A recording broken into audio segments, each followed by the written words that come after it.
Hai Smart Parents, jumpa lagi di channel YouTube saya, Dr. Drew, spesialis kandungan, di mana kita bisa ngobrol-ngobrol santai bermanfaat mengenai kesehatan kehamilan dan juga kandungan. Pada video kali ini, saya akan membahas tentang salah satu penyakit yang sering terjadi pada kehamilan, yaitu disebut preeklamsia. Kenapa ini begitu penting? Preeklamsia ini merupakan salah satu penyebab angka kesakitan dan kematian ibu dan bayi di seluruh dunia. Oleh karena itu, mungkin diagnosis secara dini diikuti dengan terapi yang tepat dapat mencegah beberapa gejala sisa yang serius dari penyakit ini, seperti kejang dan kegagalan organ tubuh. Jadi, beberapa hal yang akan saya bahas pada video kali ini. Yang pertama, apa sih itu preeklamsia? Apa saja beberapa faktor resikonya, mungkin apa penyebabnya terjadinya kondisi ini, apa saja gejala-gejala yang penting harus diketahui, bagaimana pencegahan dari penyakit ini, bagaimana terapinya atau obat-obatan yang diperlukan. Jadi kita akan bahas semuanya Smart Parents pada video kali ini, jadi dipastikan tonton sampai habis. Jadi yang pertama, apa itu preeklamsia? Preeklamsia ini merupakan kelainan yang hanya terjadi pada ibu hamil dan setelah melahirkan. Hal ini biasanya ditandai dengan timbulnya tekanan darah tinggi, yaitu lebih dari sama dengan 140/90, dan bukti ada gangguan organ lain seperti cedera pada ginjal, hati, paru-paru, otak yang ditemukan setelah 20 minggu usia kehamilan. Nah, preeklamsia terjadi pada 3-4% kehamilan nih, di mana 90% dari kasus ini terjadi setelah 34 minggu usia kehamilan. Dan sebagian besar pada usia kehamilan cukup bulan, yaitu setelah 37 minggu. Dan siapa saja yang beresiko untuk penyakit ini atau kondisi preeklamsia? Nah, setiap wanita hamil dapat mengalami preeklamsia. Namun beberapa wanita ini beresiko lebih tinggi daripada yang lain. Wanita dengan satu atau lebih dari beberapa ciri-ciri atau karakteristik berikut ini berada dalam peningkatan resiko untuk mengalami preeklamsia. Yang pertama, ini adalah kehamilan yang pertama. Yang kedua, ada riwayat tekanan darah tinggi, penyakit ginjal, penyakit autoimun, lupus, atau kencing manis sebelum kehamilan. Ketiga, riwayat preeklamsia pada kehamilan sebelumnya. Keempat, diabetes pada kehamilan, yaitu kencing manis pada kehamilan sebelumnya. Kelima, kehamilan ganda, yaitu kembar, misalnya kembar 2, kembar 3, dan seterusnya. 6, riwayat keluarga preeklamsia pada saudara perempuan atau pada ibu kandung. Ketujuh, wanita ini berusia di atas 35 hingga 40 tahun. Dan yang kedelapan adalah terdapat kegemukan atau obesitas. Nah, sebetulnya apa sih yang menyebabkan kondisi preeklamsia ini? Preeklamsia terjadi akibat kelainan perkembangan plasenta atau ari-ari pada awal kehamilan. Nah, jika plasenta ini tidak masuk cukup dalam atau tidak tertanam cukup dalam rahim dan memberikan suplai darah yang sehat, plasenta mungkin tidak dapat memasok nutrisi dan oksigen cukup untuk dirinya sendiri atau janin saat kehamilan itu berlanjut. Hal ini terutama bermasalah setelah usia kehamilan di atas 20 minggu ketika janin itu bertumbuh dengan cepat. Peristiwa ini kemudian dapat merusak pembuluh darah di seluruh tubuh ibu, makanya bisa ke ginjal, hati, atau otak. Apa sih tanda dan gejala dari preeklamsia? Nah, banyak wanita dengan preeklamsia ini tidak memiliki gejala. Oleh karena itu, konsultasi ke dokter kandungan yang meliputi pemeriksaan tekanan darah sangat penting. Nah, gejala pada ibu. Sebagian besar wanita dengan preeklamsia ini memiliki tekanan darah tinggi, protein berlebih dalam urin, dan tidak mengalami gejala penyakit yang lain. Ya, namun biasanya preeklamsia ini tidak membaik dengan sendirinya selama kehamilan dan bahkan bisa memberat. Nah, beberapa berikut ini adalah gejala bahwa preeklamsia ini telah berkembang ya ke tahap penyakit yang berat. Meliputi yang pertama nih, sakit kepala berat yang mentah. Kedua, terdapat masalah pada penglihatan, misalnya penglihatan kabur, penglihatan ganda, terlihat cahaya atau garis yang bengkok-bengkok, atau bahkan kehilangan penglihatan. Yang berikutnya adalah sesak napas karena terdapat cairan di paru-paru. Nah, berikut ini adalah tanda-tanda bahwa preeklamsia telah berkembang menjadi sesuatu penyakit yang berat. Meliputi yang pertama nih, tekanan darah lebih dari 160/110.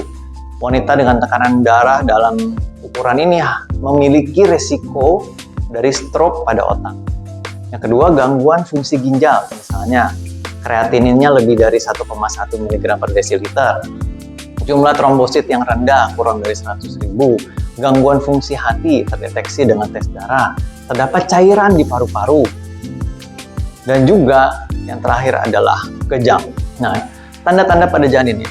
Preeklamsia dapat mengganggu kemampuan plasenta ini atau ari-ari untuk menyediakan nutrisi dan oksigen yang cukup untuk janin dan dapat berdampak. Nah, dampaknya pada janin nih, menurunnya kesejahteraan janin yang dapat dinilai dengan pemeriksaan USG dan pemeriksaan yang namanya NST.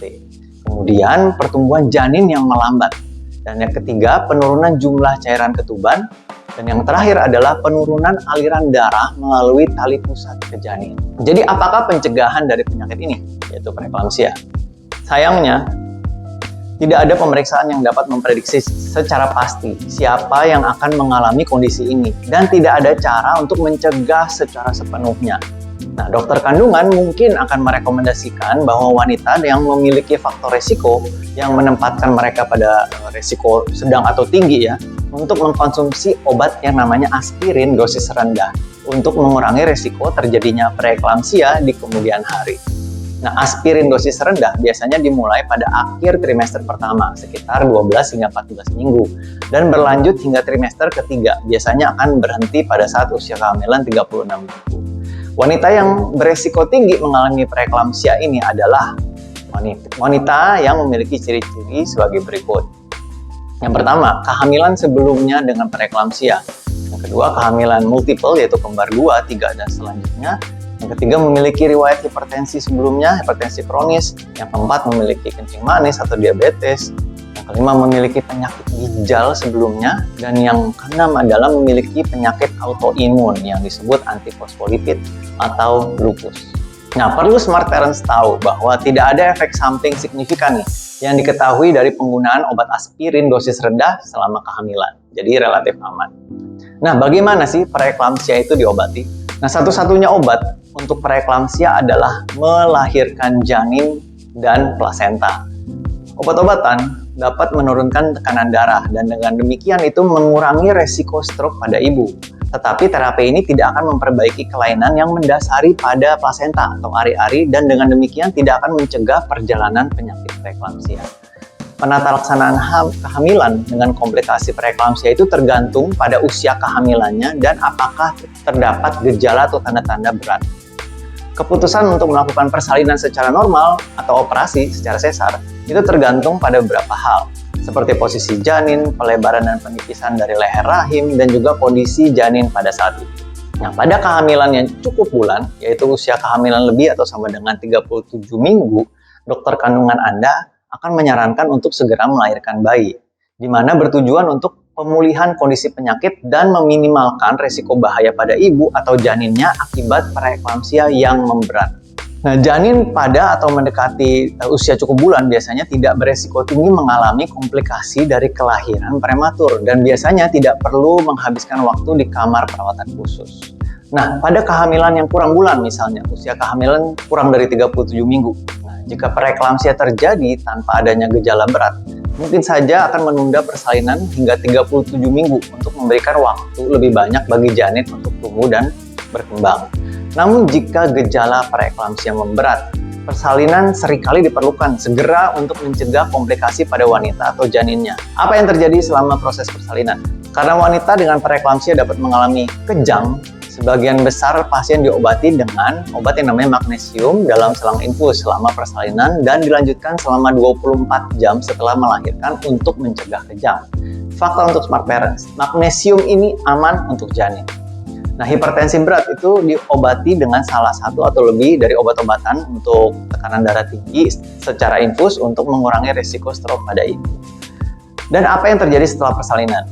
Tekanan darah tinggi dan protein dalam urin biasanya akan pulih secara bertahap setelah melahirkan, biasanya dalam beberapa hari, tetapi kadang-kadang membutuhkan waktu berminggu-minggu. Tekanan darah tinggi setelah melahirkan tetap harus diobati, dan beberapa wanita akan memerlukan obat setelah keluar dari rumah sakit. Obat-obatan dapat dihentikan ketika tekanan darah kembali ke tingkat normal dan biasanya terjadi dalam waktu kurang lebih 6 minggu. Oleh karena itu, sangatlah penting untuk memantau tekanan darah setelah keluar dari rumah sakit, baik di rumah atau misalnya di tempat kerja, dan diulang dalam waktu sekitar 10-14 hari untuk mengkonfirmasi sembuhnya dari tekanan darah tinggi. Sebagai catatan untuk smart parents, Tekanan darah tinggi yang menetap setelah 12 minggu setelah melahirkan ini tidak berhubungan dengan preeklamsia dan mungkin memerlukan pengobatan jangka panjang. Wanita yang memiliki preeklamsia tampaknya memiliki peningkatan risiko penyakit jantung dan pembuluh darah di kemudian hari.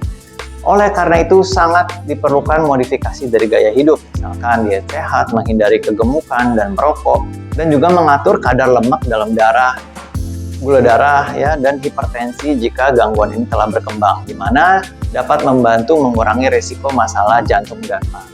Nah, akankah preeklamsia ini terjadi lagi pada kehamilan di masa mendatang?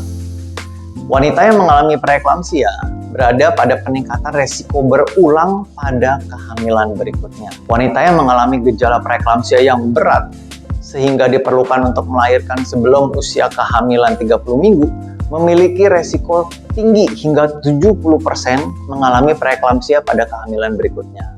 Oke, sekian info dari saya, semoga bermanfaat. Silahkan subscribe, like, dan share kepada orang yang membutuhkan. Dan jika ada pertanyaan, jangan lupa tulis di kolom komentar. Sampai jumpa dan salam sehat.